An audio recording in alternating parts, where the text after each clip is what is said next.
aren't really the longest, the farthest. So if you get hit by a nuclear bane, clap claw hammer, it just destroys you. But I like this pick from Gaily.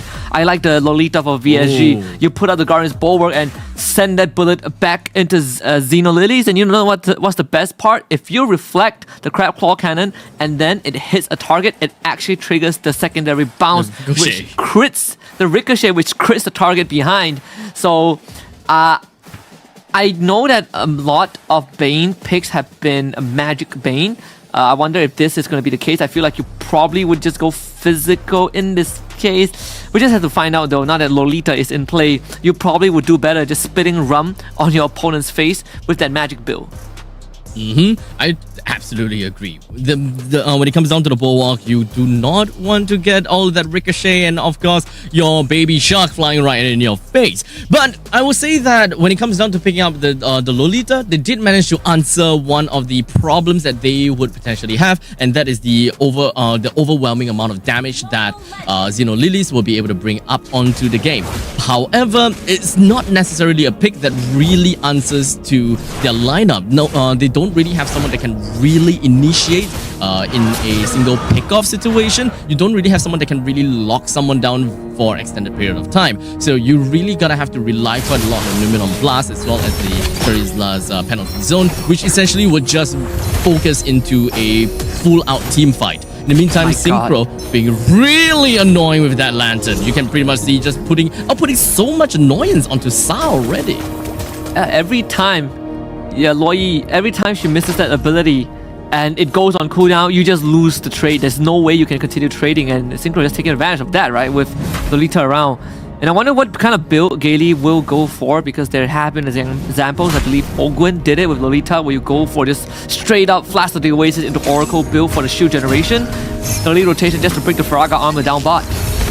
Yep, pretty darn annoying. That is going to be the Firaga armor just popped, and that will allow Victoring Song Gamers Minon to rotate herself right out of the lane if she absolutely wants to. Just kind of like dealing with something from all around the map, and of course observing the opponent's jungle. Exactly where is going to be this Bane, just so that they can take control of the bottom jungle as well as the turtle split a lot earlier in order to get themselves a great priority for going forward when it comes down to the turtle being spawned.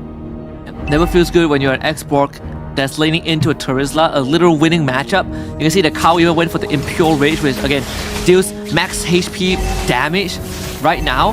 And you get pressure, you lose the Firaga armor, you are forced to take a recall, lose a minion wave. So VSG identifying where the cruxes are and immediately providing a solution to it. You get the Charisla out of the lane, let it hit level 4. Topside getting pressure, and that's a flicker out for Rian. Pretty early. Rian absolutely needs to stay alive in order to continue up with the amount of economy that she's going to bring onto the team. As long as she's safe and sound, that is all great. In fact, burning that flicker is actually amazing, considering the fact that Zino Lilies actually put quite a lot of resources up into this gank onto this carry. 4-member rotation, while Victoring Song Gamers took that opportunity to bring down the turtle down the bottom. The Bane also, you know, you can see one of the best tower pushes every time the Deadly Cache is online. Deadly Cache, you know, and chip away at the tower's health. Offside, the carry is in danger, but Rian should be fine as QOA continues to counter jungle. You get the backup coming through, and that's first hurt already with the diversion. That's the diversion that we want to see from the side of Sa, bringing down Rian. You can really tell that Zino Lilies are really kind of afraid of Rian. They're putting so much emphasis onto this carry. And I mean, this just makes life incredibly hard for VSG's top side. I mean, they have to bring the juice in here, but chip should go down. Yep, they flicker to the wrong direction, you know. VSG gets something in return, I guess. Yep, I mean, burning up the flicker on that part, I think, well, small little issues. But now QOA comes into the fray, doesn't really have the enhanced scythe, but in fact goes for an enhanced chain instead. Gale has also unfortunately used the Numenon Blast already. Taro burns out onto the Blazing Duet in order to really clear out the waves as soon as possible, ensuring that not much of the turret plating goes over to the hand of this carry. They're gonna continue camping in this bush, and then QOA just farming up a storm, a full level ahead of Ramichi, despite the amount of pressure that Zino needs put on the top side. But you can see that it has amounted to something, right? A 1k gold advantage. And Wow, chip portal. Oh. Yep, just all the way up to the top side. Once again, really, it's all just a party over here. As we are just gonna be going straight in for a 5v5 match. Victory Song Gamers is exerting a lot of dominance on the side of Zino Lilies, bringing Xiaomi first person down. Gale flickers on backwards to ensure that she will be able to be safe and sound. No one from the side of Zino Lilies managed to get a single kill, unfortunately. All 4 flickers blown by the side of Zino Lilies. The moment the shortcut got used, you can see that Minun did not hesitate, instantly goes through the portal and even lands a penalty zone to allow VSG to find a kill onto Xiaomi. At the end of the day, VSG, the fact that they came out on top of that and lost no one in the process allows them to reset, perhaps set up for the second turtle. Definitely a great good advantage from the side of PSG. Getting themselves the 1 kill, and the fact that Kyoei was able to go for a counter jungling, just kind of working around with the vertical jungling onto the slowness of Bane. And of course, when it comes down to allocating resources up to the top lane for extended periods of time, it definitely did manage to bite onto Zino Lilies. But for now, we don't have Minan just going to be jumping onto the back lines when it comes down to the penalty zone. And of course, being able to lock right down the side as well as Ramichi. The rest of the members from the side of Zino Lilies understand that they gotta have to fight back as much as possible. As such, bringing Minan down while she was completely out of position, as well as Gale. With that, 2 frontliners unavailable, Victory Song Gamers still intended to fight it all the way through, pushing away the Xbox Claude as well as the Ramichi. The idea was good from VSG again, getting the win. Minun, the penalty zone hits the back line. Good counter engage from Kao with the last sanity, finding 2 kills. But VSG, they are very clear of what they want to achieve with that objective, getting the second turtle of the game, extending the goal lead, now 2.3k. The fact that Minun went for the War Axe means, you know, you get some extra damage and extra spell vamp in the process, and Rian even getting a kill for herself. And even chipping away at the mid lane tier 1 turret, bottom 1 will go down, and VSG is slowly ballooning that lead.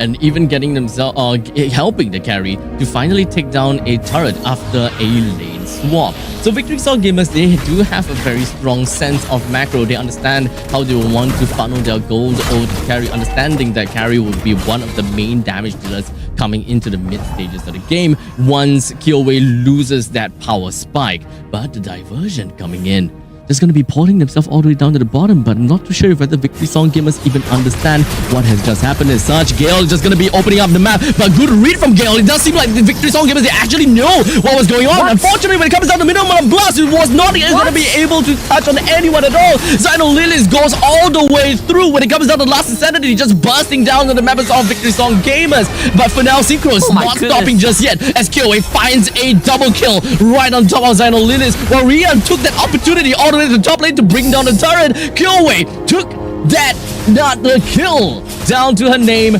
Total of 3. Victory Song Gamers with a total of 2 or 3,000 gold lead. What a triple kill from Kyoei. The coordination between Synchro and Kyoei really saved that fight. Gaily had a good angle for the Numinum Blast, decides to flicker forward, missing completely and allowing Zino Lilies to go for the counter engage with the last sanity and deadliest cash. But again, this Julian, even with the war cry as the talent of choice, and of course the lantern flare from this Jushin, just so annoying to work with. Zino Lilies could not fight comfortably. The turtle could be a choice. Kyoei, oh, just gonna be going all the way straight through. We do have most of the members from the side of Zino Lilies. Doesn't seem like they are able to really take control of this fight at all. Victory Song Gamers, with their power of just locking one person down and just bursting them down, this is the pickoff that we want to see from Victory Song Gamers, and that amount of damage is not gonna go down any further. This is just going to further accentuate them. to be starting to become a problem for Zino Lilies. They are 6,000 gold behind, but also they're running a draft with Luo Yi and Chip. Oh, they found Minun. Doesn't seem like Minun will be able to get herself away from all of that, but with that, a Bloodlust, actually, or rather War Axe, did manage to help her stay alive for a good amount of time. But once again, Zino Lilies has been overcompensating their resources, putting 4-person onto Minun. I'll say that that is your trade from Victory Song Gamers. They absolutely love all of these standing objective trades. Absolutely. mean, Lord is going to be up in just around a minute, right? VSG, they have full control of the map as well. But like I was saying, right? You're playing Chip, you're playing Loyi. The best thing you could have for yourself is actually map control. But you lose tier 2 mid and bot, it means that you're conceding so much map control. And it makes the job of the Chip and Loyi hard. We haven't seen them reutilize their ultimates in a big fashion. I mean, they've gotten some pickoffs, like just now into Minun, but overall, VSG still are in the driver's seat. Slowly but surely, Victory Song Gamers will want to find themselves a small little pathway to wiggle themselves right in between our Zino Lilies lineup and to really bring them down as much as possible. Zino Lilies now can't really hold their ground very effectively against Victory Song Gamers, as they understood that they are a whole 6,000 gold behind of Victory Song Gamers. You gotta have to give them as much respect as possible. In the meantime, down in the bottom lane, we do have the deadly cash that's just gonna be popped almost immediately. Victory Song Gamers understood that, hey, now's the time for Lord, now's not time for fights. Now they can just send Rian to deal with it, right? It is a carry, so no true damage, enough said. Easily takes care of the objective. First Lord for VSG. You even see that Sa went for the kind of backline to try and find an angle, but there's just no way for Zino Lilies to really get much done. So VSG, 6k goal advantage in a very, very comfortable lead. I want to see how much damage they can do with this first Lord. Considering that all tier 2s are already down, this Lord should spawn on that mid side. And that's going to allow VSG to really set up the side waves. You can see they're already doing just that.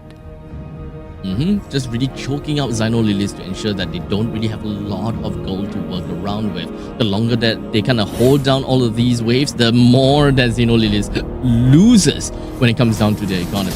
But Gale opening up the map as much as he could, just ensuring that no one is going to be right around the jungle and no sneaky diversion plays from the side of Zino Lilies. Not like, diversion play is going to be the right answer here, since the Lord is going to be marching down in the bottom lane and just landing the hits onto the Trident hit time and time again. But Minun did manage to land a 3-man penalty zone onto 3, while Xbox goes in for the last insanity. It doesn't seem like they will be able to pick a lot of HP off of Victory Song Gamers, but at least when it comes down to target prioritization, they did bring Minun down. That's a roamer for an EXP lane, but unfortunately, they lost a total of 2 inhibs.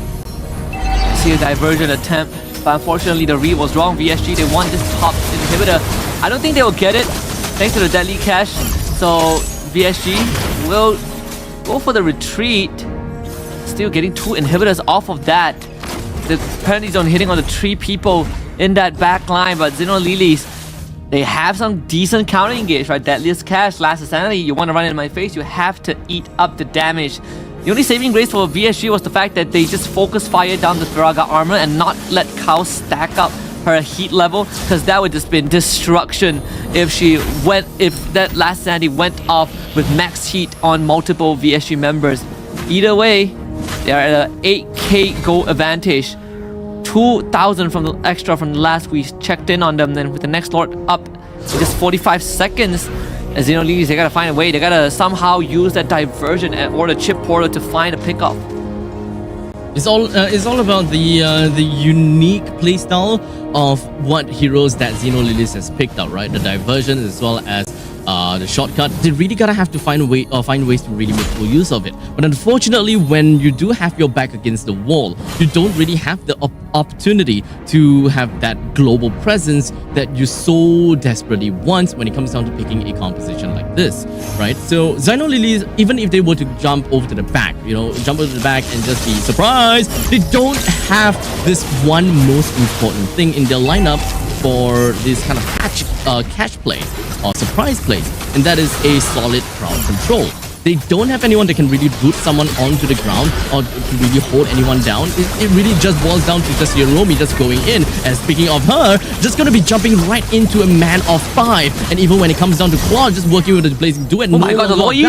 But Sa, that is what we want to see from a Loyi. Just popping up the immortality on the Minun, and she's still holding herself back. Everyone else for Victory Song Gamer, why are you holding it together?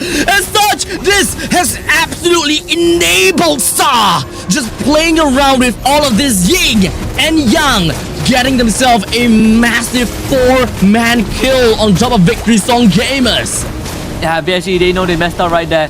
That was not supposed to be how it goes. See, the idea was good, right? They were eating a full blazing duet from Taro, who joined the fight after taking bot tier 2. Gaily pulls up the Numenon Blast, forces the Claw to get away, but we talked about the amount of counter engage in this STC replay. Look at that, Blazing Duet expires. VSG decides to go for a chase, completely forgets that there is an Xbox still there. The Loyi just throwing out balls of light and darkness. And this one, I believe the Fire Stakes pulled the members of VSG back into the fray, allowing Zino Lilies to not only clean up shop, but also secure the second Lord of that. Ooh! The immortality on him, so he should be fine.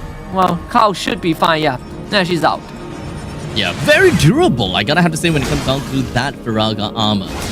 You can pretty much just take up quite a bit of all these damage as she peels for her team. With the Lord that's gonna be marching down in the bottom lane, middle lane there is still a tier 2 that's standing up tall. Zino Lilies still have got something that they can play around with. Remember how we talked about the unique gameplay, or rather the unique interaction that Zino Lilies have got for themselves, picking up the chip as well as the Loyi. This is where they will be able to put that all on display. With Victory Song Gamers currently now get back against the wall and having to deal with a charging Lord. That Trident is going to take up that half HP off the turret, and I wouldn't be surprised if Zino Lilies will be able to take this turret down and focus onto the middle lane wave almost immediately. Victory Song Gamers now, oh, look at the damage over to the back lines. Rian just went all the way back into the diversion, or rather the zone. It doesn't seem like she will be able to deal a lot of damage during all of that area denial. Yeah, it's pretty tough. I mean, this Loyi, we said that for Zino Lilies, running this trap, you want to have as much map control as possible. They've been able to pull it back. Even state, essentially both teams losing that bot and mid inhibitor. They'll find the export again, but once more, Firaga armor broken, still keeps the immortality. VSG might only have one more fight left in them. We see the Bane damage really time to show up. Here goes.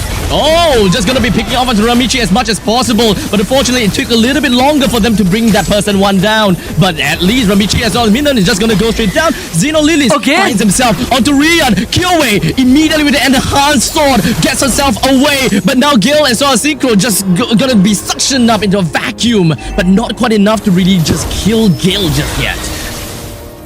Wow.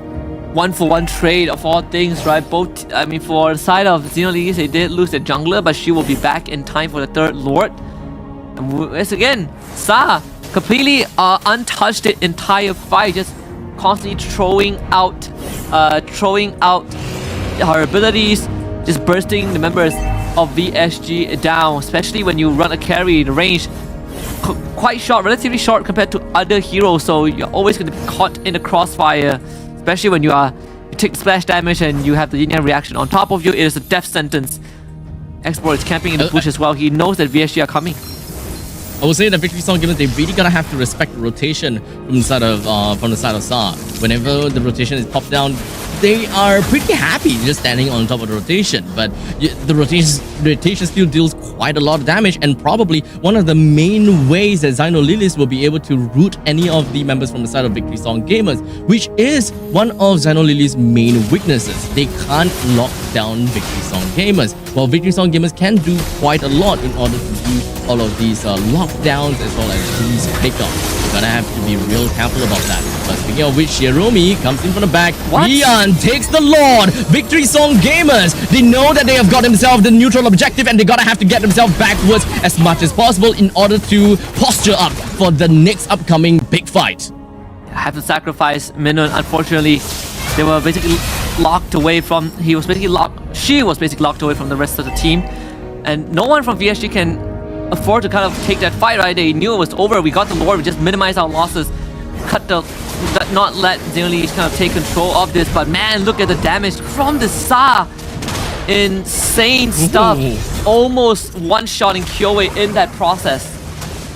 But I'm surprised that even with that combo on the Synchro, it didn't really do quite much onto these Zhu Xin. Well, that is essentially the power of the wings.